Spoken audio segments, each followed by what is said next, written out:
மக்கள் குறைதீர்ப்பு, பொதுமக்கள் செவிமடுப்பதே சிறந்த நிர்வாகம் என்ற கொள்கையுடன் இந்த அரசு செயல்பட்டு வருகிறது. இந்த கொள்கையின் அடிப்படையில் பொதுமக்கள் அனைவரும் அரசு நிர்வாகத்தை எளிதாக அணுக பொதுமக்களுக்கான குறைதீர்வு அமைப்பாக செயல்படக்கூடிய முதல்வரின் முகவரித்துறையை இந்த அரசு பொறுப்பேற்றவுடன் ஏற்படுத்தியது. இவ்வரசு பொறுப்பேற்றதன் பின் மக்களுடன் முதல்வர் என்ற சிறப்பு திட்டத்தின் மூலம் மக்களின் குறைகளுக்கு உடனுக்குடன் தீர்வு ஏற்படுத்த மாநிலம் முழுவதும் 4135 முகாம்கள் நடத்தப்பட்டு 23.5 லட்சம் மனுக்களுக்கு தீர்வு காணப்பட்டன.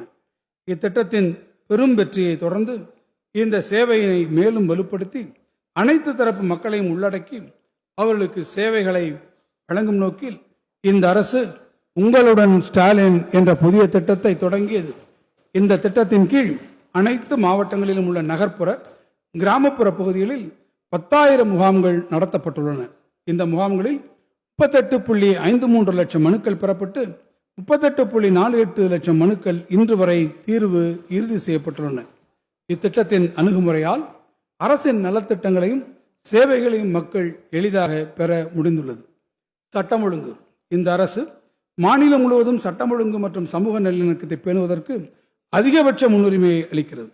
இதன் விளைவாக இந்தியாவின் மிகவும் அமைதியான மாநிலங்களில் ஒன்றாக தமிழ்நாடு தொடர்ந்து திகழ்ந்து வருகிறது.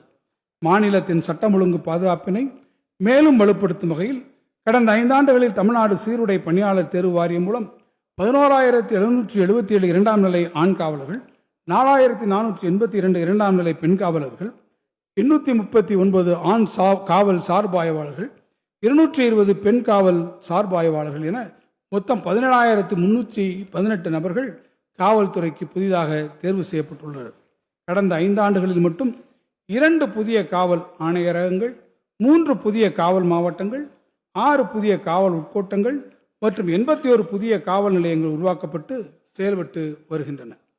மேலும் தீவிரவாத தடுப்பு குழு சென்னை, கோயம்புத்தூர் மற்றும் மதுரையில் புதிதாக ஏற்படுத்தப்பட்டு செயல்பட்டு வருகின்றன.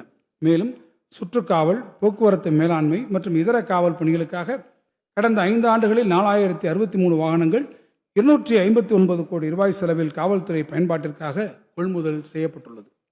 சமூகத்தின் பொருளாதார ரீதியாக பலவீனமான மற்றும் பாதிக்கப்படக்கூடிய மக்களை பணக்கடன் வழங்கும் நிதி நிறுவனங்களின் வற்புறுத்த நடவடிக்கையிலிருந்து பாதுகாக்க தமிழ்நாடு பணக்கடன் வழங்கும் நிதி நிறுவனங்கள் வற்புறுத்த நடவடிக்கைகளை தடுக்கும் சட்டம் 2025 இயற்றப்பட்டு இதற்கான விதிகளும் உருவாக்கப்பட்டுள்ளன. பொருளாதார குற்றங்களை 1982 ஆண்டு தமிழ்நாடு தடுப்பு காவல் சட்டத்தின் கீழ் கொண்டுவர 2025 ஆண்டு உரிய சட்ட திருத்தங்கள் மேற்கொள்ளப்பட்டுள்ளன. மாநிலம் முழுவதும் பெண்கள் மற்றும் குழந்தைகளின் பாதுகாப்பை மேம்படுத்துவதற்கு அரசு அனைத்து முயற்சிகளையும் மேற்கொண்டு வருகிறது. பாதிக்கப்பட்டவர்கள் தங்கள் வசிப்பிடங்களுக்கு அருகில் அமைந்துள்ள மகளிர் காவல் நிலையங்களை எளிதில் அணுகும் வகையில் கடந்த 5 ஆண்டுகளில் 43 அனைத்து மகளிர் காவல் நிலையங்கள் புதிதாக உருவாக்கப்பட்டுள்ளன. மேலும் 80 புதிய இளஞ்சிவப்பு ரோந்து வாகனங்கள் அறிமுகப்படுத்தியுள்ளன.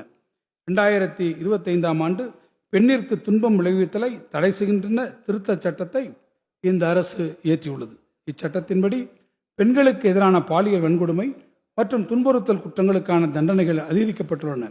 பாதிக்கப்பட்ட பெண் நிர்வாக நடுவர் மூலம் குற்றவாளிகளிடமிருந்து உடனடி பாதுகாப்பை பெறவும் குற்றவாளி தொடர்பு கொள்வதை தடை செய்யவும் இச்சட்டம் வகை செய்கிறது. இச்சட்டம் இயற்றப்பட்டதன் மூலம் பெண்களின் பாதுகாப்பை உறுதி செய்யும் வகையில் 453 பாதுகாப்பு ஆணைகள் பிறப்பிக்கப்பட்டுள்ளன. பெண்களின் பாதுகாப்பிற்கான கண்காணிப்பை மேலும் மேம்படுத்த சென்னை, தாம்பரம், ஆவடி, மதுரை மற்றும் திருச்சிராப்பள்ளி ஆகிய 5 நகரங்களுக்கு விரிவான CCTV கண்காணிப்பு திட்டங்களுக்கு மொத்தம் 75 கோடி ரூபாய் ஒப்பளிப்பு செய்யப்பட்டுள்ளது. கல்லூரிகளில் படிக்கும் மாணவிகளுக்கு வழிகாட்டுதல் மற்றும் பாதுகாப்பு குறித்து விழிப்புணர்வை வழங்குவதற்காக சிறப்பு திட்டம் ஒன்று செயல்படுத்தப்பட்டுள்ளது. பெண்கள் மற்றும் குழந்தைகளுக்கு எதிரான குற்றத்தடுப்பு பிரிவின் கூடுதல் காவல் கண்காணிப்பாளர் தலைமையில் ஒவ்வொரு மாவட்டத்திலும் சிறப்பு பணிக்குழு உருவாக்கப்பட்டுள்ளது. இக்குழு பல்வேறு துறை பிரதிநிதிகளை கொண்டதாகவும் பெண்கள் மற்றும் குழந்தைகளுக்கு எதிரான வழக்குகளை புலனாய்வு மற்றும் விசாரணையின் போது கண்காணித்து அவர்களுக்கு தேவையான ஆலோசனை மற்றும் மறுவாழ்வு உதவிகளை வழங்குகிறது. இளைஞர்கள் மற்றும் மாணவர்களின் எதிர்காலத்தை கருத்தில் கொண்டு போதைப் பொருட்களுக்கு எதிரான கடுமையான சட்ட அமலாக்க நடவடிக்கைகள் மற்றும் மக்களிடையே விழிப்புணர்வு ஏற்படுத்துதல் வாயிலாக தேவை குறைப்பு, டிமாண்ட் ரிடக்ஷன் உள்ளிட்ட நடவடிக்கைகளை இந்த அரசு தொடர்ந்து மேற்கொண்டு வருகிறது. மாநிலம் முழுவதும் கடந்த 5 ஆண்டுகளில் போதைப் பொருளுக்கு எதிராக 5.17 லட்சம் விழிப்புணர்வு நிகழ்ச்சிகள் நடத்தப்பட்டுள்ளன. போதைப் பொருள் ஒழிப்பு மற்றும் அதன் விழிப்புணர்விற்காக பல்வேறு துறைகளின் செயல்பாடுகளை ஒருங்கிணைத்து செயல்படுத்த போதைப் பொருள்கள் இல்லாத தமிழ்நாடு என்ற இயக்கத்திற்கு ஒரு இயக்க மேலாண்மை அலகு உருவாக்கப்பட்டு செயல்பட்டு வருகிறது. பள்ளிகள் மற்றும் கல்லூரிகளில் சுமார் 17,000 போதைப்பொருள் எதிர்ப்பு மன்றங்கள் உருவாக்கப்பட்டு ஒவ்வொரு ஆண்டும் சிறந்த போதைப்பொருள் எதிர்ப்பு மன்றங்களுக்கு மாவட்ட மற்றும் மாநில அளவில் பரிசுகள் வழங்கப்படுகின்றன.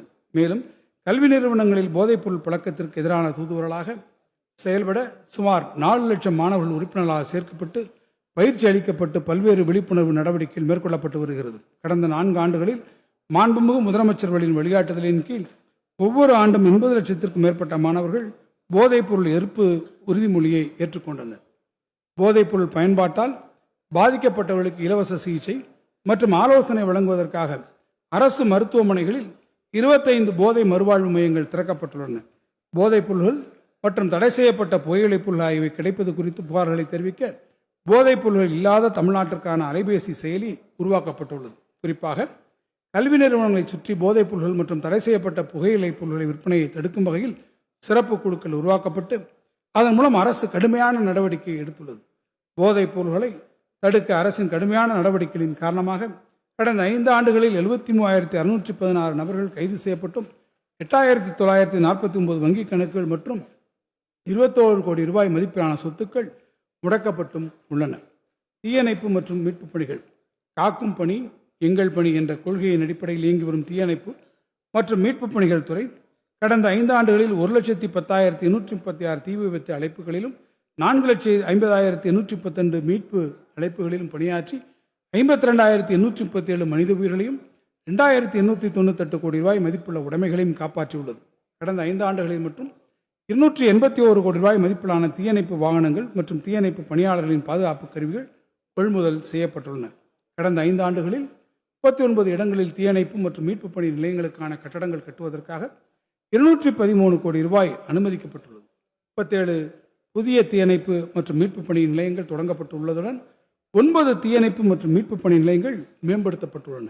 தீயணைப்பு மற்றும் மீட்பு பணிகள் துறை பணியாளர்களின் பயிற்சியினை மேம்படுத்தும் விதமாக மாநில பயிற்சி கழகத்தை 22 கோடி ரூபாய் மதிப்பீட்டில் அமைக்க ஒப்புதல் வழங்கப்பட்டு அதற்கான கட்டுமான பணிகள் நடைபெற்று வருகின்றன.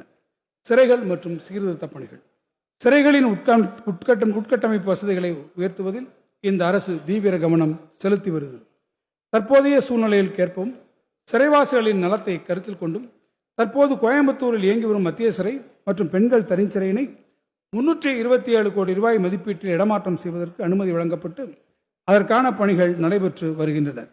அதேபோன்று மதுரை மத்திய சிறைச்சாலையை மாற்று இடத்தில் புதிதாக அமைப்பதற்கு 229 கோடி ரூபாய் அனுமதிக்கப்பட்டுள்ளது. தஞ்சாவூர், சேலம் மற்றும் நாமக்கல் மாவட்டங்களில் புதிய மாவட்ட சிறைச்சாலை வளாகங்கள் அமைப்பதற்கான நடவடிக்கைகள் மேற்கொள்ளப்பட்டுள்ளன. இந்த இடைக்கால வரவு செலவு திட்ட மதிப்பீடுகளில் உள்துறை, மதுவிலக்கு மற்றும் ஆயத்தீர்வைத்துறைக்கு 15,111 கோடி ரூபாய் ஒதுக்கீடு செய்யப்பட்டுள்ளது. நீதி நிர்வாகம். மக்கள் அனைவருக்கும் விரைவாக நீதி வழங்குவதை உறுதி செய்வதற்கு நீதிமன்றங்களுக்கு தேவையான கட்டடங்கள், மனித வளம் மற்றும் பிற உட்கட்டமைப்பு வசதிகளை நிறைவேற்றி தருவதற்கு இந்த அரசு உரிய முக்கியத்துவம் அளித்து வருகிறது.